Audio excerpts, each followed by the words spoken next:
बिस्मिल्लाहिर्रहमानिर्रहीम। जियो के वज़ाइफ के मुअज़्ज़ज़ नाज़रीन, अस्सलाम वालेकुम। आज की इस वीडियो में हम फ़ज़ाइल सूरह हशर के बारे में जानेंगे। सूरह हशर कुरान पाक की वो सूरह है जिसमें अल्लाह ताला के नाम कसरत से बयान हुए हैं। ये सूरत अपने फ़ज़ाइल के लिहाज से बड़ी बाअज़मत है क्योंकि हाजत रवाई के लिए इसके असरात बहुत अक्सर हैं।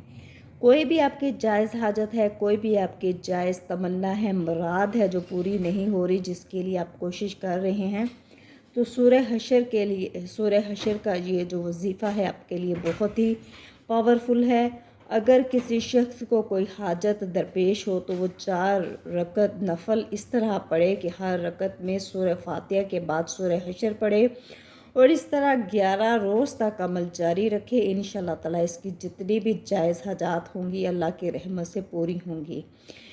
बहुत ही आसान तरीका है, बहुत ही कामल अमल है। ये मुकम्मल आपने अच्छे तरीके से समझ लेना है। सूरह हशर का ये अमल है।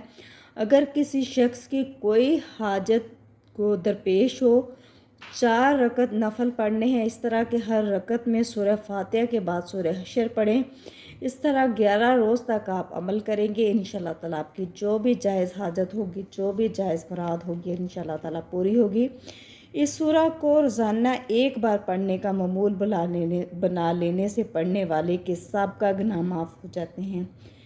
और अगर इसे 41 रोज़ तक रोज़ाना 21 मरतबा पढ़कर अल्लाह के हुज़ूर में किसी मरहूम की बख्शिश के लिए दुआ की जाए तो अल्लाह पाक इस मरहूम की बख्शिश फरमाएंगे इंशाअल्लाह। जो शख्स इससे रोज़ाना किसी ख़ास मकसद की खातर 11 रोज़ तक पढ़ेगा, इंशाअल्लाह ताला इसका जायज़ मकसद पूरा हो जाएगा। अगर कोई मुश्किल काम हो तो इसमें आसानी पैदा